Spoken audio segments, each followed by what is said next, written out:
Assalamualaikum warahmatullahi wabarakatuh. Bagaimana kabarnya anak-anakku? Semoga kalian tetap dalam keadaan sehat walafiat. Masih tetap semangat ya untuk mengikuti pembelajaran korespondensi di pertemuan yang kedua ini. Hari ini, sebelum Ibu memulai pelajaran, marilah kita berdoa terlebih dahulu. Berdoa mulai. Berdoa selesai. Kemudian jangan lupa kalian mengisi daftar hadir online yang telah di-share di grup WA ataupun yang sudah saya cantumkan di description box di YouTube. Nah, hari ini kita masih mempelajari KD yang sama, yaitu KD 3.1 memahami komunikasi kantor di pertemuan yang kedua. Tujuan pembelajaran. Yang pertama, siswa dapat menguraikan jenis komunikasi kantor dengan tepat. Kedua, merinci sarana komunikasi kantor dengan tepat. Ketiga, mengemukakan efektivitas komunikasi kantor dengan tepat. 4. Memilih bentuk dan sarana komunikasi kantor dengan tepat. 5. Merancang bentuk dan sarana komunikasi kantor dengan tepat. 6. Melakukan praktik komunikasi kantor dengan tepat. Selanjutnya, media komunikasi, yaitu suatu alat yang digunakan untuk mempermudah dalam penyampaian informasi atau ide-ide dari seseorang kepada orang lain agar maksud dan tujuan dapat tercapai dengan baik. Salah satu media komunikasi yaitu bisa berupa telepon atau handphone. Selanjutnya, sarana komunikasi kantor. Nah, berdasarkan jenis informasi, ada ini, berdasarkan suara atau bunyi. Contoh alat komunikasinya bisa berupa telepon, radio, walkie-talkie, atau handy-talkie. Jenis informasi yang berupa gambar, berarti alat yang digunakan adalah video teks. Jenis informasi tulisan, yaitu alat komunikasinya bisa berupa telex, telegram, teleprinter. Sedangkan sarana berupa suara, bunyi, dan gambar, alat komunikasinya berupa videophone atau televisi. Sedangkan jenis komunikasi tulisan dan gambar, alat komunikasinya bisa menggunakan faksimil. Yang terakhir, untuk jenis informasi berupa gambar, tulisan, dan suara, alat komunikasinya biasanya bisa menggunakan multimedia. Multimedia itu sama halnya seperti aplikasi-aplikasi yang digunakan.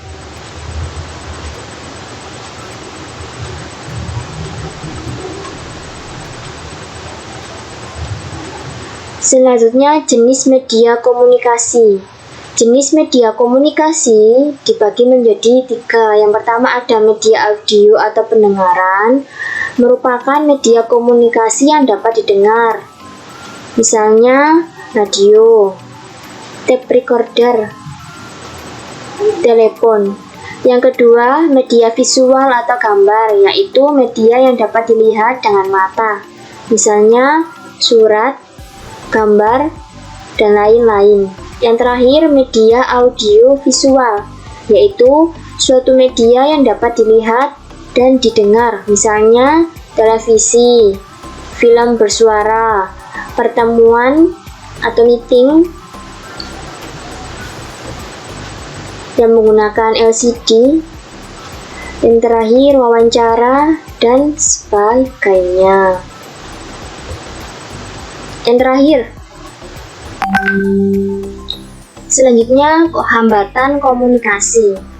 Hambatan komunikasi itu merupakan sesuatu yang terjadi akibat gagalnya komunikasi. Nah, bagaimana hambatan itu terjadi? Yang pertama, kecakapan yang kurang baik.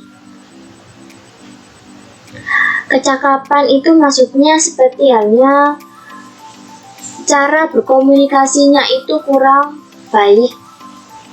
Bisa jadi komunikasinya itu kurang sopan, kurang baik, kurang lancar, kurang menguasai apa yang akan disampaikan. Jadi sebelum menyampaikan ke orang lain, kita harus menguasai apa yang akan kita sampaikan atau ide yang akan kita sampaikan. Jadi sebelumnya ada persiapan ketika sebelum berkomunikasi. Apalagi kalau komunikasinya di depan banyak orang. Jadi sebelumnya harus ada persiapan yang matang. Yang kedua, sikap kurang tepat. Yang ketiga, pengetahuan kurang. Yang keempat, kurang memahami sistem sosial. Yang dimaksud kurang memahami sistem sosial itu seperti misal, ada seseorang yang tidak bisa atau kurang memahami dia itu berbicara kepada siapa. Misal, contohnya, jika kita berbicara kepada orang yang jabatannya lebih tinggi seperti direktur atau wakil direktur, nah, kita harus membedakan gaya bahasa kita dan cara komunikasi kita. Jika kita berkomunikasi dengan teman, misalnya teman sebaya, ya kita gunakan dengan bahasa yang sesuai dengan teman sebaya. Kalau berkomunikasi dengan direktur, wakil direktur, ataupun yang lain yang lebih tinggi, kita harus berkomunikasi dengan cara yang sopan, yang baik. Yang kelima, prasangka yang tidak mendasar. Jadi ketika kita berkomunikasi dengan orang lain, kita tidak boleh berprasangka yang negatif terlebih dahulu. Contohnya, orang ini ketika akan saya ajak komunikasi, apakah dia pasti paham atau tidak? Nah, prasangka-prasangka yang muncul sebelum berkomunikasi itu tidak boleh terjadi. Jadi ketika kita berkomunikasi dengan orang lain, kita harus memiliki prasangka yang positif. Ketika kita punya prasangka positif, pasti komunikasi kita dengan orang lain pasti akan lancar dan tujuan akan tercapai, sehingga muncul yang namanya tanggapan atau umpan balik atau feedback. Selanjutnya, kesalahan bahasa. Nah, seorang komunikator atau orang yang ingin menyampaikan komunikasi harusnya memperhatikan bahasa yang ia sampaikan kepada orang lain. Bahasa yang pada umumnya harus menggunakan bahasa Indonesia yang baik dan benar, sehingga orang lain itu dapat mengetahui. Jangan sampai menggunakan bahasa yang lain, hingga orang yang diajak bicara atau orang yang kita ajak bicara itu tidak tahu maksud yang kita sampaikan karena perbedaan bahasa tersebut. Selanjutnya, jarak komunikator dan penerima. Nah, ini juga perlu diperhatikan. Untuk jarak komunikator dan penerima, jangan terlalu jauh dan juga jangan terlalu dekat. Jadi standar, sehingga si penerima itu bisa mendengarkan apa yang kita sampaikan dengan baik. Selanjutnya, indera yang rusak. Nah, ini komunikasi akan terhambat jika komunikator itu tidak mengetahui bahwa komunikannya itu terdapat kekurangan, entah di indera penglihatannya atau indera pendengar. Nah, sebelum berkomunikasi, komunikator itu harus tahu apakah orang yang diajak bicara itu inderanya itu normal atau tidak. Selanjutnya, komunikasi yang berlebihan. Nah, komunikasi yang berlebihan itu tidak baik. Karena apa? Karena nanti penerima akan jenuh, akan bingung. Komunikasi yang baik itu adalah yang jelas, yang ringkas, yang to the point, dan tidak bertele-tele. Dan terakhir, komunikasi satu arah. Prinsip komunikasi. Jadi dalam sebuah komunikasi yaitu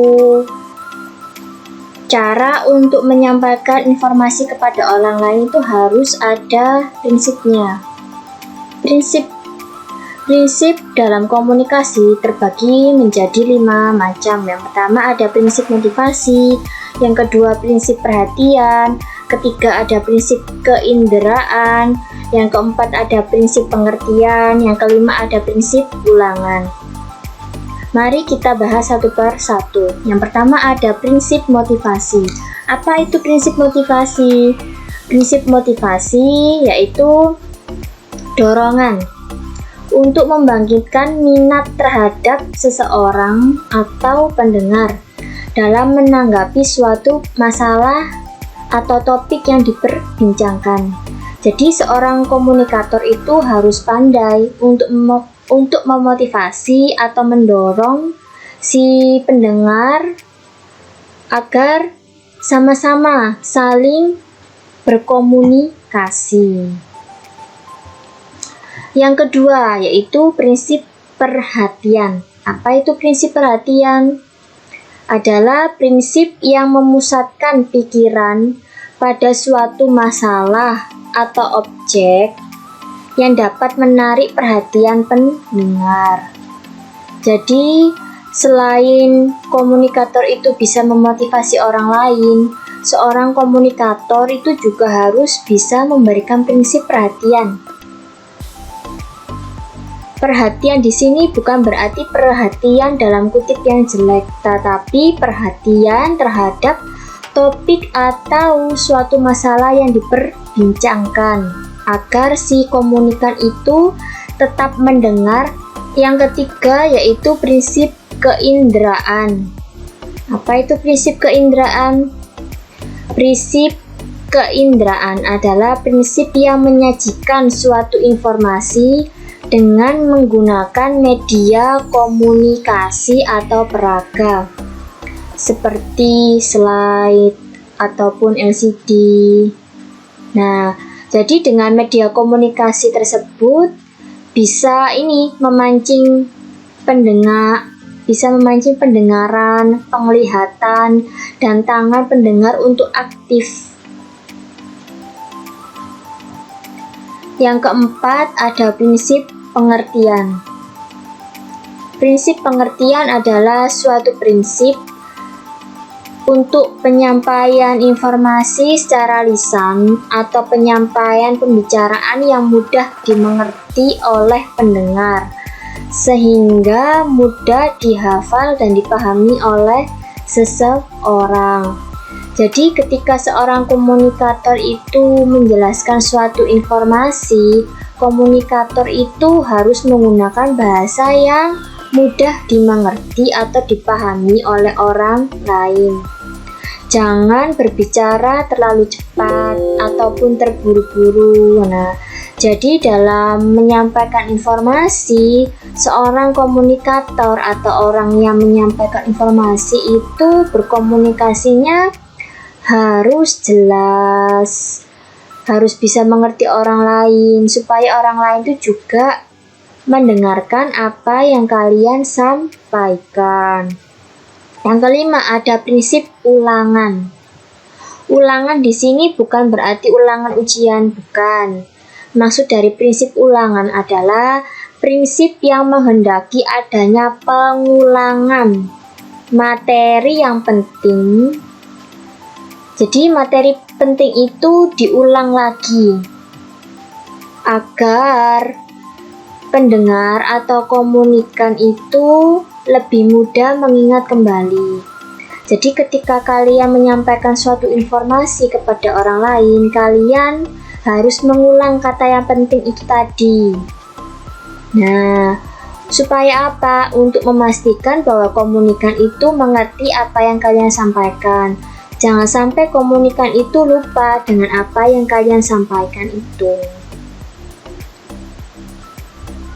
Selanjutnya, ada jenis-jenis komunikasi.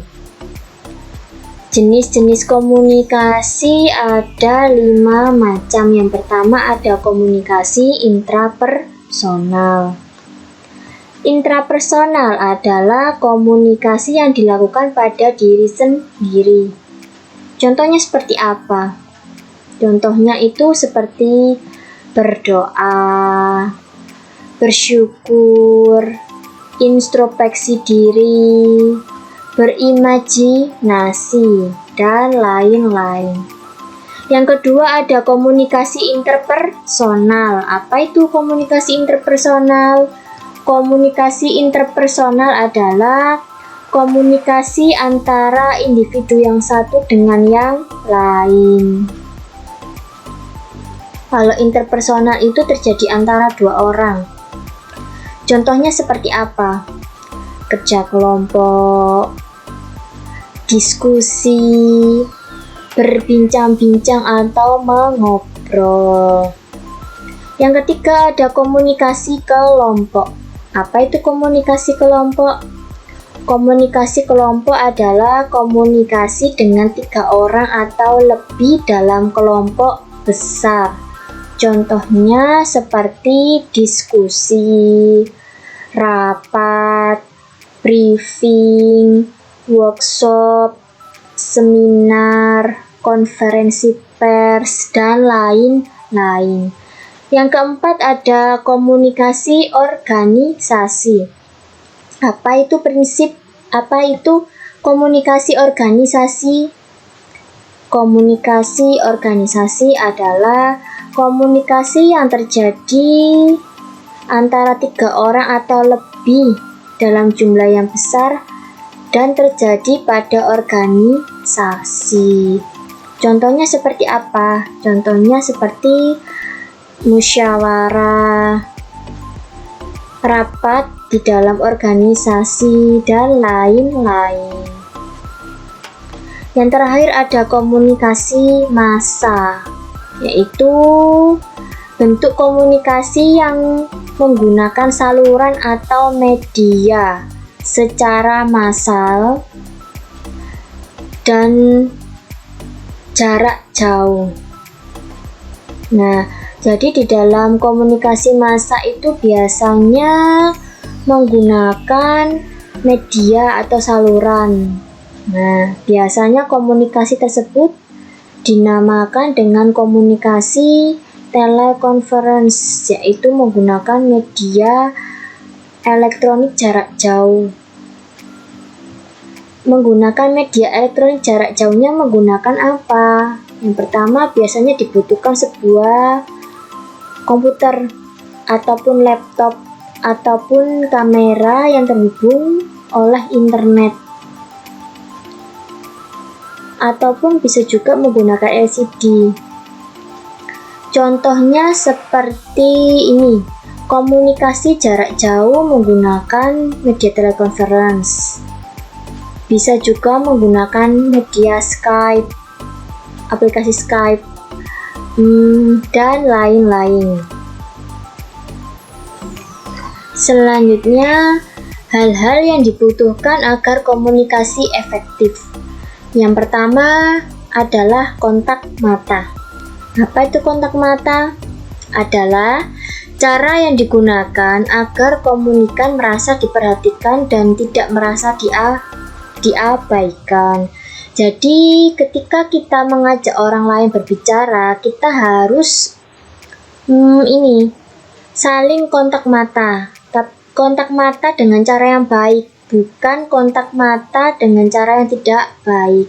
Jadi ketika komunikator melakukan kontak mata dengan komunikan, nah komunikan ini merasa kalau dia itu diperhatikan dan diajak bicara, seperti itu.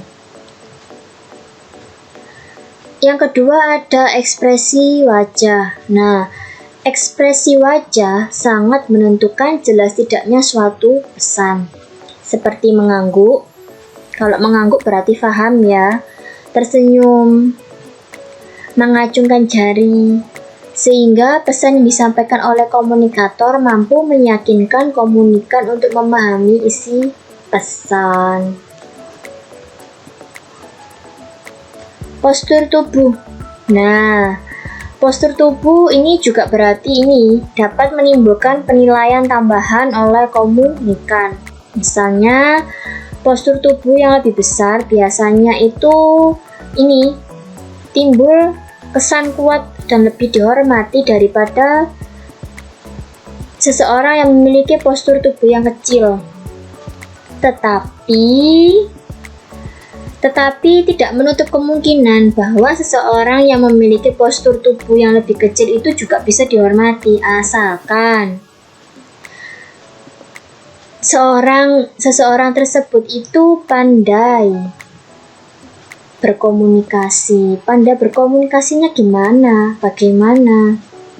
Nah, pandai komunikasinya itu harus menggunakan gaya bahasa yang baik, yang sopan, yang tegas pula, dan jelas, sehingga orang lain itu ini juga ingin menerima atau mendengar apa yang kalian sampaikan. Seperti itu.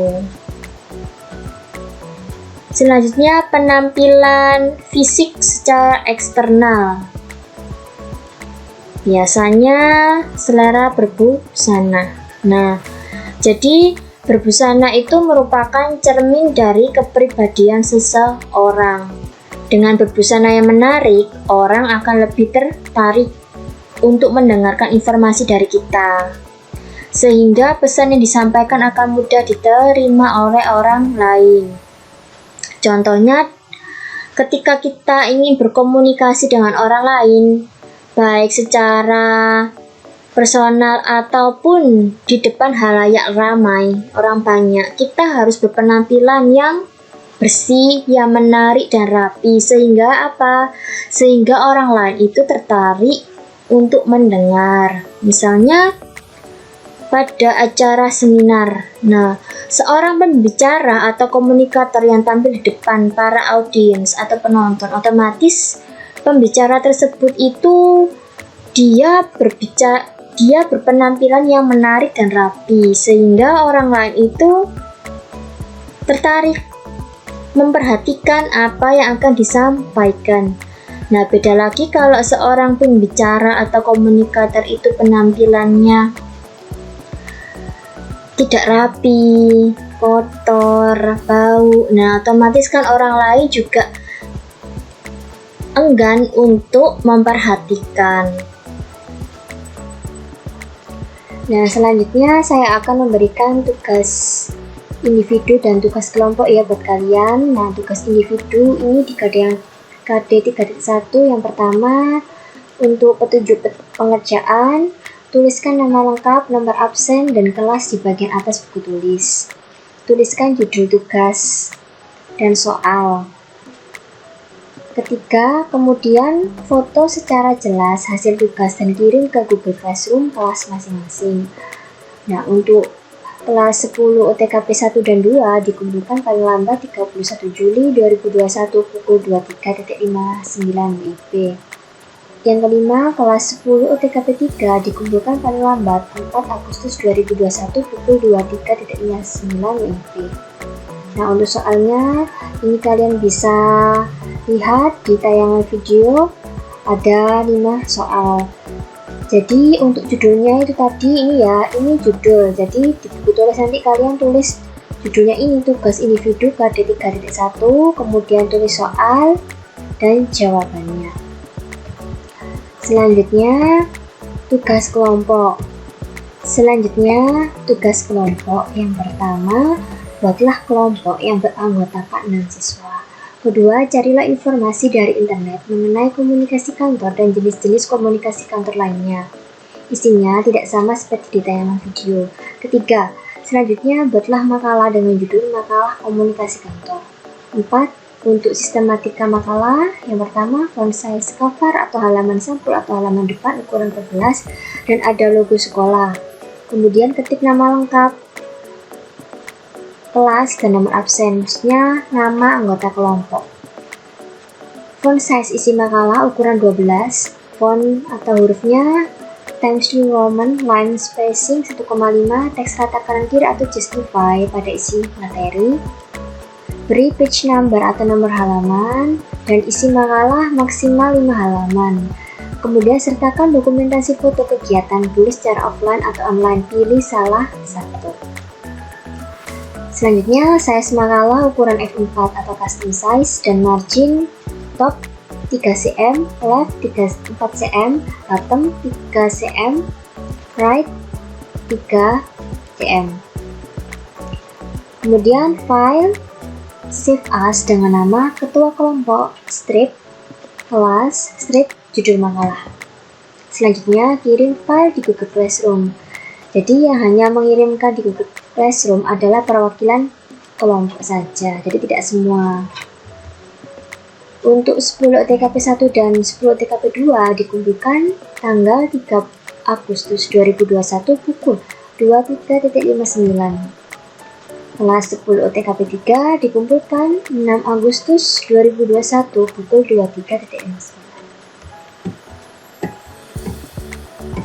Kemudian kalian bisa join Google Classroom mata pelajaran korespondensi. Ini ada kode kelas ya, kode kelas 10 TKP 1, 10 TKP 2, dan 10 TKP 3. Kesimpulan, jika ingin mencapai tujuan dari komunikasi, maka komunikasi sebaiknya dilakukan secara efektif agar tidak terjadi kesalahpahaman. Kemudian, komunikasi yang baik akan berpengaruh terhadap kelancaran kerjasama di dalam organisasi, terutama pada kecepatan kerja, kecermatan kerja, semangat kerja, kemampuan bertukar pikiran, dan kemungkinan tumbuhnya pemimpin. Baiklah anak-anakku, untuk materi hari ini sampai di sini. Jika ada yang ditanyakan, kalian bisa sampaikan atau berpendapat di grup WA. Semoga materi hari ini bermanfaat. Marilah kita akhiri pertemuan hari ini dengan membaca doa akhir pelajaran. Berdoa mulai. Berdoa selesai. Sekian dari saya. Wassalamualaikum warahmatullahi wabarakatuh.